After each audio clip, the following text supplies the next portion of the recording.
Hello guys, it's Logon19 back again, and this day's topic we are going to talk about Vegeta's new transformation. Was it well done or not? And with me we have Victor back at the channel, so welcome to Victor.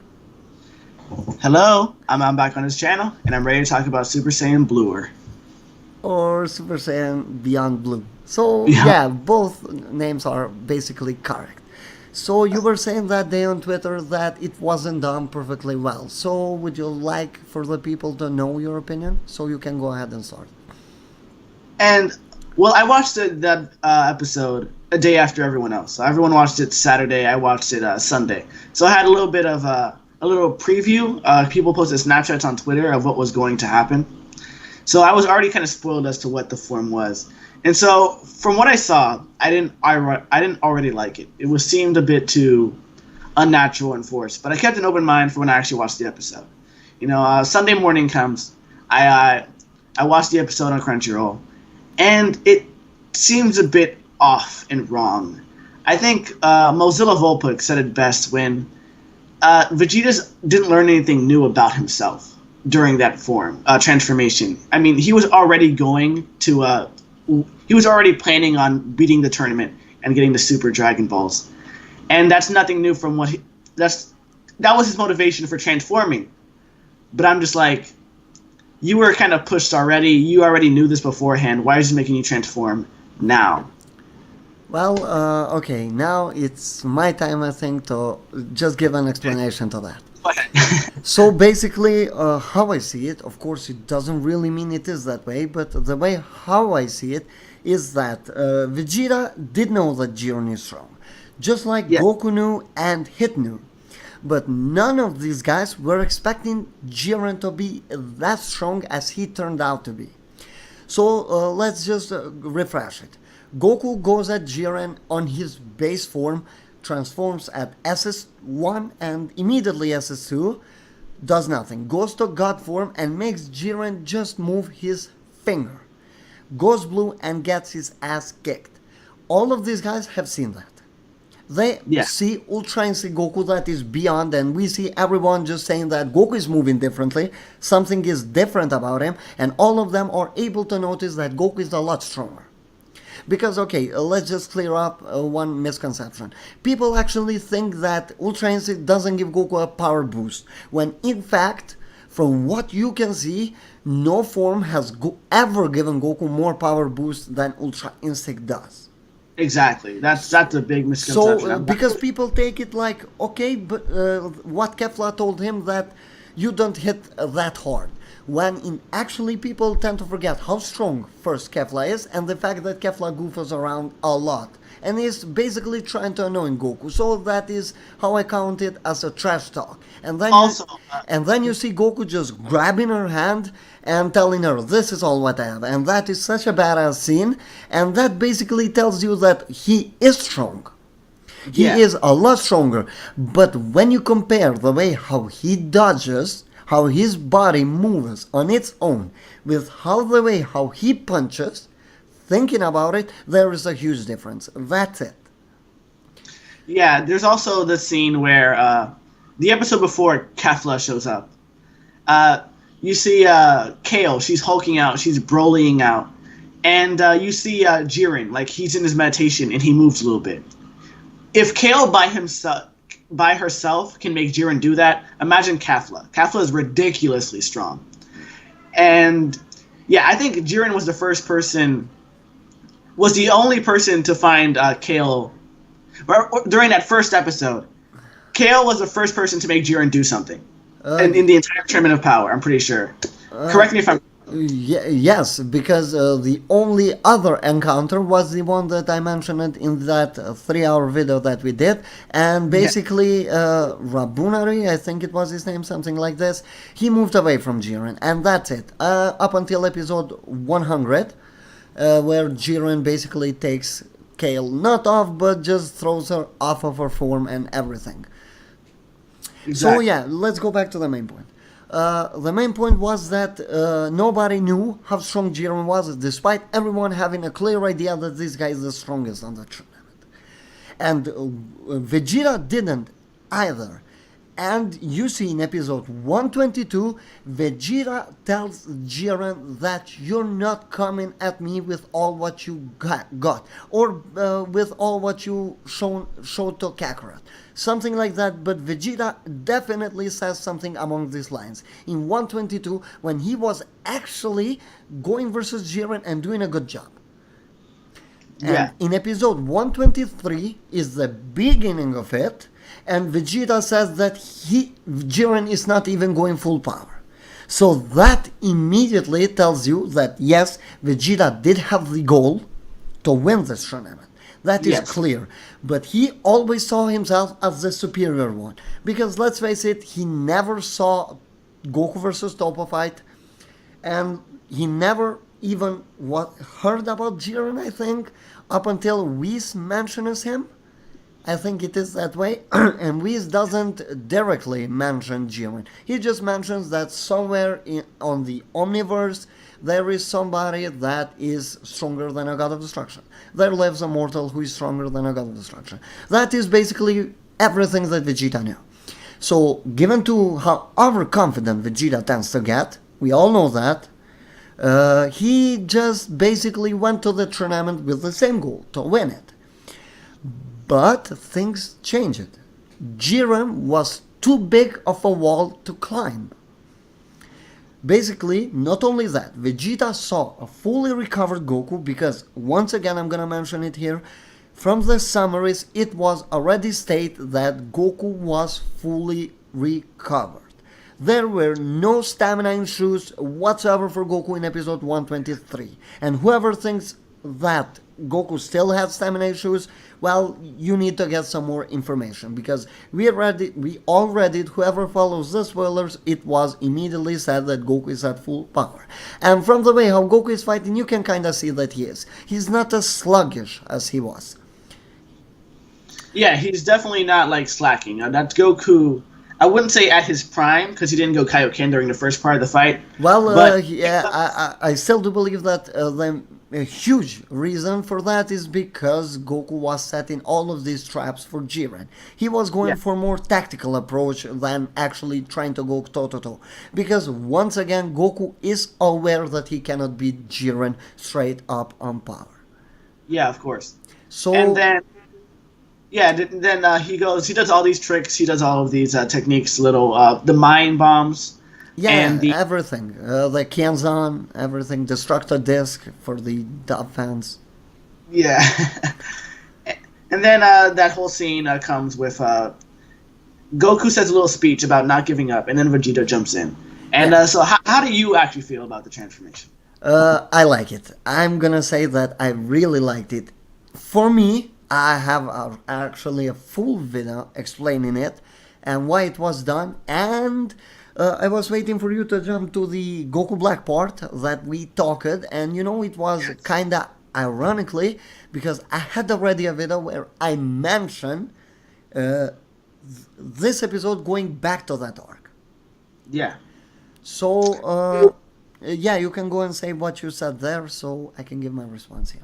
Yeah, because in that arc, Goku... I wouldn't... What am I saying, Goku? Vegeta was, stabbed in the stomach, in the chest, general area by Goku Black, and he was just on the floor. And in that arc, he had just as much motivation as he does in this arc, at least in my opinion. Maybe even more. He's trying to save the entire future timeline. And that's his son, first of all. So I think he has more of a connection there. Well, yeah, because even if we think about it, we do know that Vegeta does regret the way how he acted before. And basically this was kind of a payback to future Trunks. So yes, his motivations were clearly much bigger than they were here. Yeah, and so my problem is that he had just as much reason to power up there, but yet he didn't. The only person who really got a power up in that arc... Well, he did get a power up, but it was through training, and I think that's a big difference. Yeah, you just mean through emotions. Yes. But actually, Goku did too. When Goku Black tells him that they killed Chi-Chi, Goran, Goku gets a power boost. Yes. Not big, but he does. Actually, if we think about it, the power boost was quite big given to the difference in power that Black and Goku had. But still, Black was able to actually adapt to Goku very quickly, which I didn't like. Yeah. In fact, I think Goku Black says, "Your pain makes me stronger," or "This pain makes me stronger." Yeah, Like a guy, like really quickly. yeah, basically he says that during the whole arc. It's Yeah. basically his way of getting stronger is by getting hurt. Yeah. And so, yeah, my biggest problem is that Vegeta never got an emotional power up there when he had just as much motivation. And Yeah. then Okay, finish. and then now he's doing something he was already going to do. You know, he had that motivation a few episodes ago, and yet now this makes him power up into the next level, or I don't even know what to call it.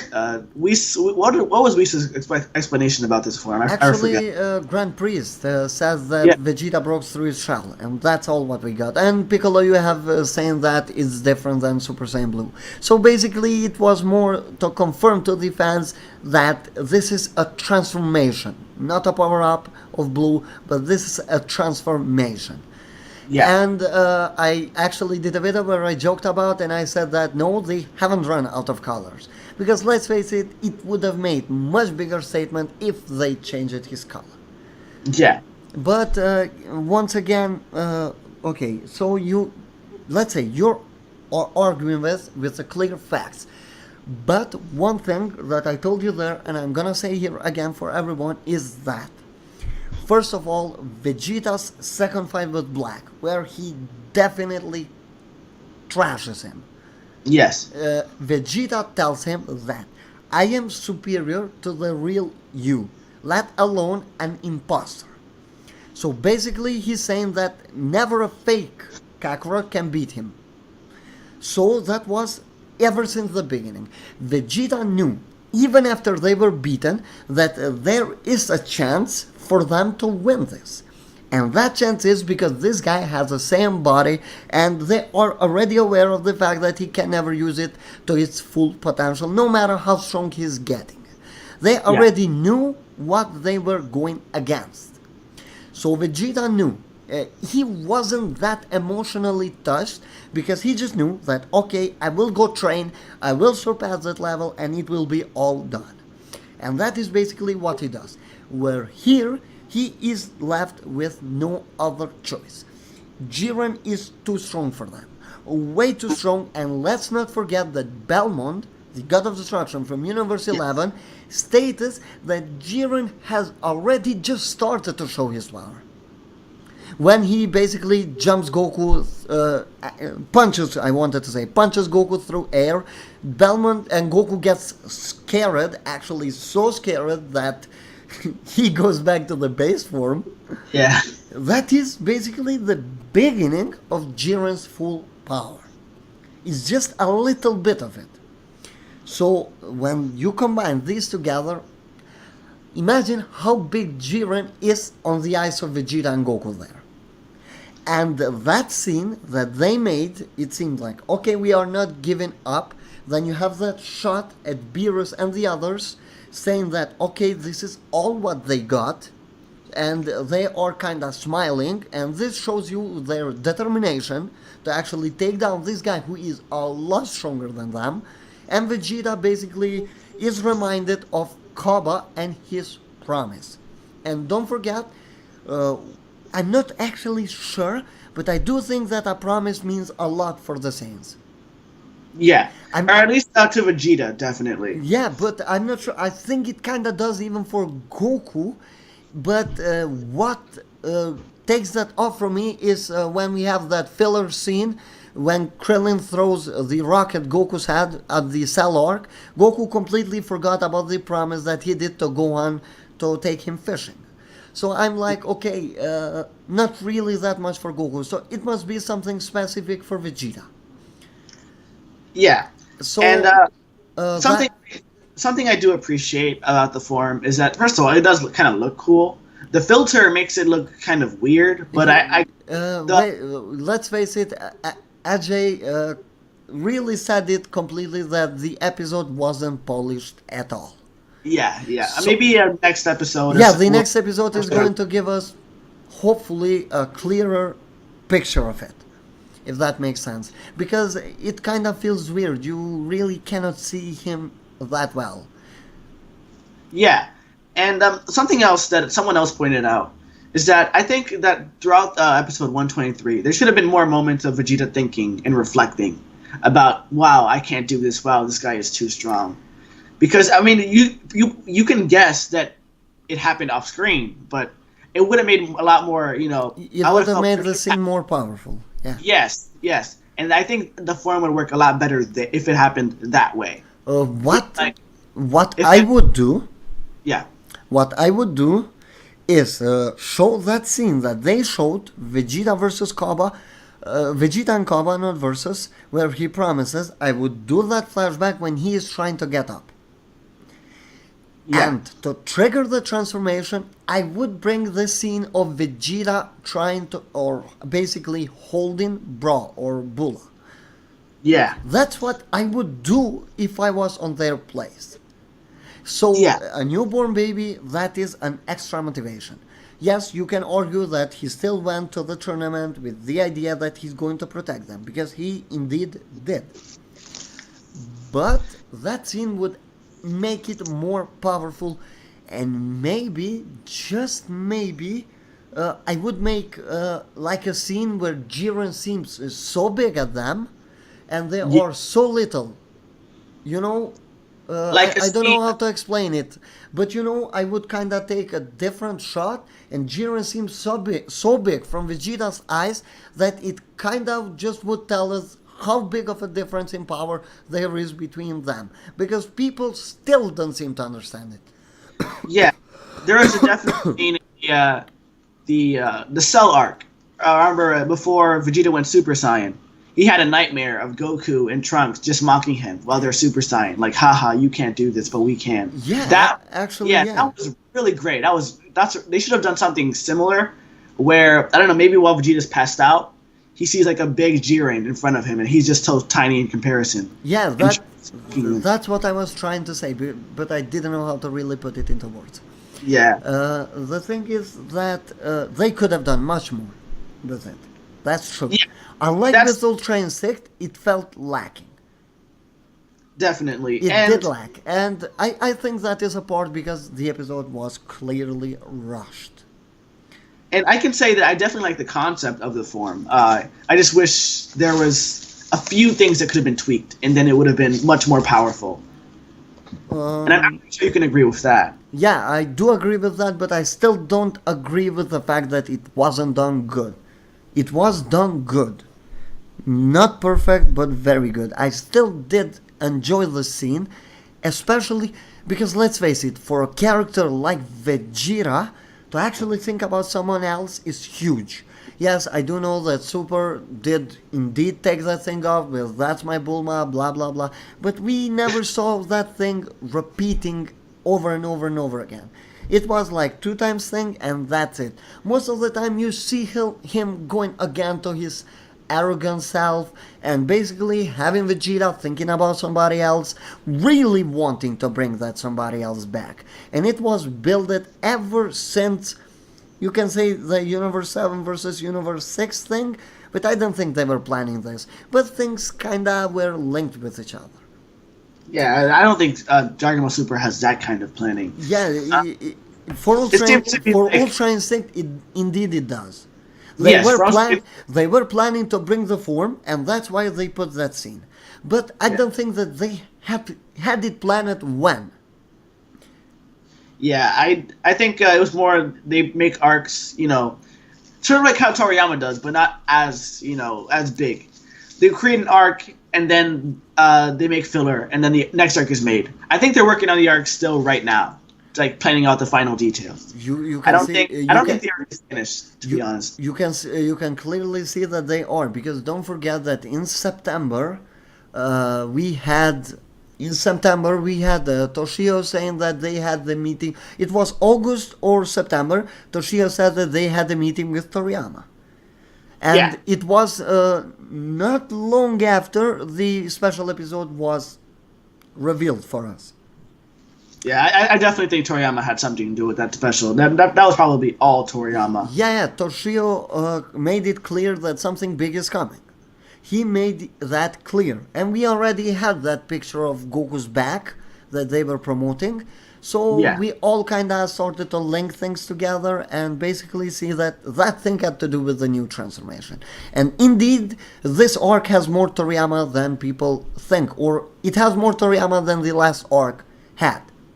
But yes, definitely. You I can think you can see his feels towards because, for example, episode 121, I think, where all of them take out Anilaza.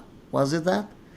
121, yeah, yeah, yeah. yes, pretty sure. 121. So that is very Toriyama. Yeah, take something from the movies and then repurpose it just a little bit and make it his own. That's Toriyama to a T, Yeah, right there. he likes to do that kind of stuff. But anyway, this video is getting kind of long, so let's just recap everything and we'll be done. So basically, you don't like the form, right? I as of this episode, only this episode, I do not like the form. It could probably change later on in the future, though. Okay, I give you that. I do like it. I think it was good done, not perfect done. It can get better. They still have time. It has been showed for just like 2 minutes.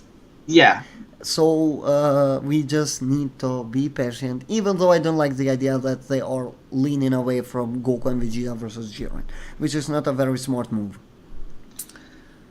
yeah, and so anyway, you want to wrap this up or? Well, if you have something to say, you can. All right, well, you can follow me on social media at Killafo69, KILLAFOE 69, and you can just in the link below you'll see a link to my channel, which you can subscribe to see more of my videos, which will be coming out. I think my first video will be coming out this Friday. So Anything great like to news. say? We'll be looking forward to that. And of course, you have all of these links in the description down below. So yeah, you can find them easily. And also go check out our 3-hour video if you want and you have time, because there shit gets real. So It gets real. you have every single detail of Dragon Ball Super where we discuss it there. It was very much into details. We didn't just touch the frame, I would say, but we touched everything. So I think this is something we can add to that video. The fact that it was so long, it's kind of telling of how much fun we have talking about Dragon Ball. If you want to just hear two guys just having fun talking about the things you like, definitely give it a watch. I think you'll be entertained, definitely. yeah, if you see 2 guys managing to talk 3 hours on a mini podcast about, not mini podcast, but it's not a podcast because there are no links to download it. But if you want, Yeah. you can. You have the permission. But but that tells you that this show has a lot to talk about.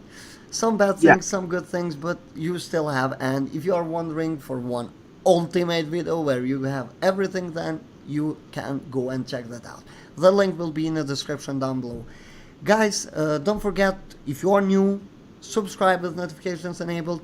Give a like to this video so other people can see it, and you also have this channel, me and Victor, basically. And also share it with your friends, because some people might have the same opinions as us do. Have a great time, guys. Bye. All right.